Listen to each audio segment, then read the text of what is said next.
Assalamualaikum warahmatullahi wabarakatuh. Salam sejahtera bagi kita semua. Perkenalkan, nama saya Tris Hardianti, jabatan Auditor Ahli Pertama di Unit Kerja Inspektorat Daerah Kabupaten Mempawah.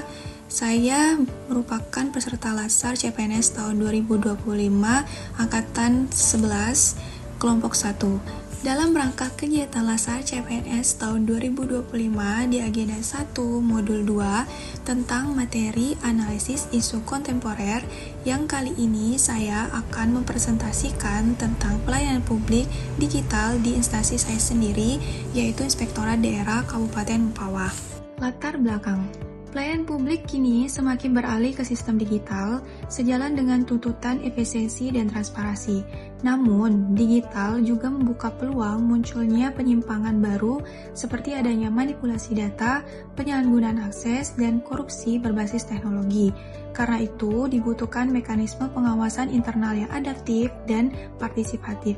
Salah satunya menggunakan whistleblowing system, yaitu WBS. Pengertian WBS itu sendiri adalah sistem pelaporan pelanggaran yang memungkinkan seluruh pihak dalam pemerintah Kabupaten Mempawah melaporkan tindak pelanggaran apapun yang disaksikannya, baik pelanggaran kecil maupun pelanggaran berskala besar.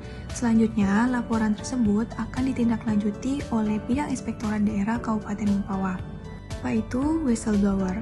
Whistleblower adalah seseorang dari ASN Kabupaten Mempawah yang melaporkan perbuatan yang berindikasi tindakan pidana korupsi yang terjadi di dalam organisasi tempatnya bekerja atau pihak terkait lainnya yang memiliki akses informasi yang memadai atas terjadinya indikasi tindak pidana korupsi tersebut. Berikut adalah manfaat dari implementasi WBS digital yang terdapat dari berbagai macam aspek. Yang pertama, aspek keamanan pelapor. Sebelum WBS digital itu ada, keamanan pelapor ini rawan bocor.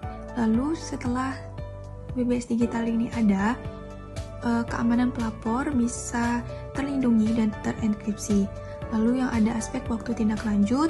Sebelum WBS digital ini ada, itu lama dan manual. Setelah WBS digital ini ada, cepat dan otomatis terpantau. Lalu ada aspek transparansi proses. Sebelum WBS digital ini ada, transparansi proses itu terbatas. Sesudah WBS digital ini ada, dapat dipantau publik dan internal. Lalu ada kredibilitas instansi, yang mana sebelum WBS digital itu ada, itu rentan isu negatif. Dan sesudah WBS itu ada, kredibilitas instansi tersebut meningkat karena terbuka dan responsif. WBS dalam konteks pelayanan publik digital. Integrasi WBS ke sistem digital Inspektorat dilakukan melalui portal pelayanan publik terpadu, dashboard pengawasan internal digital, pelaporan anonim dan terenkripsi, dan notifikasi tindak lanjut tentang proses kasusnya. Menapis isu dengan menggunakan metode USG. Metode USG itu sendiri yaitu berupa urgensi, seriousness, dan growth. Di sini isu permasalahannya terdapat 10, yang mana nanti isu permasalahan ini bisa kita eliminasi lagi menjadi 5 isu permasalahan dengan skor yang tinggi. Bisa kita lihat di sini. Yang pertama itu takut pembalasan terhadap pelapor dengan skor 9, lalu ada minimnya sosialisasi dan pelatihan tentang WBS tersebut dengan skor 9, lalu kurangnya keamanan data dan anonimitas pelapor, skornya juga 9, lalu tidak ada mekanisme tindak lanjut laporan yang transparan, skornya 9 juga, dan yang terakhir itu budaya organisasi belum mendukung keterbukaan pelaporan tersebut dengan skor 9. Berikut ini adalah analisis Fishbone, yang mana bisa kita lihat outputnya itu berupa whistleblowing system tidak berjalan optimal dalam pelayanan publik digital dengan berbagai macam unsur, yaitu SDM, proses metode, terus manajemen kepemimpinan, budaya organisasi, dan sumber daya atau anggaran. Berikut adalah rekomendasi alternatif penyelesaian isu whistleblowing WBS tersebut, yang mana sebelumnya kan kita sudah menapis isu dengan menggunakan metode USG.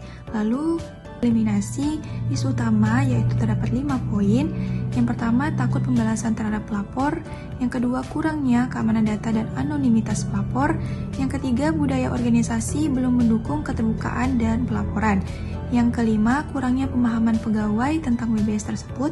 Yang kelima, keterbatasan anggaran untuk pengembangan sistem dan sosialisasi. Bisa kita lihat rekomendasi alternatif dan penyelesaiannya. Yang pertama, menetapkan kebijakan perlindungan pelapor yang jelas dan disosialisasikan luas. Pihak terkaitnya inspektorat, unit kepatuhan internal, dinas kominfo, dan pimpinan instansi tersebut. Lalu, rekomendasi alternatif penyelesaiannya untuk kurangnya keamanan data dan anonimitas pelapor itu meningkatkan keamanan cyber pada sistem WBS. Pihak terkait dinas kominfo, tim IT, lalu vendor teknologi, dan inspektorat itu sendiri. Lalu yang ketiga, budaya organisasi belum mendukung keterbukaan dan pelaporan. Rekomendasi alternatif penyelesaiannya itu membangun kampanye budaya integritas dan anti pembalasan. Di pihak terkait pimpinan instansi, bagian SDM, inspektorat, dan seluruh ASN tersebut. Lalu, kurangnya pemahaman pegawai tentang WBS tersebut.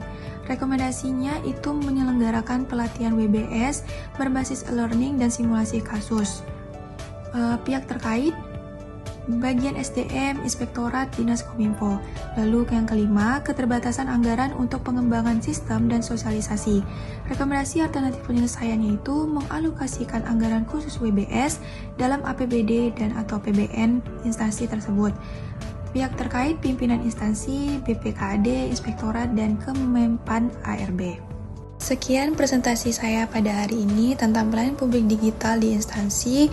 Mohon maaf kalau ada salah-salah kata dan perbuatan. Wabillahi taufiq walhidayah. Wassalamualaikum warahmatullahi wabarakatuh.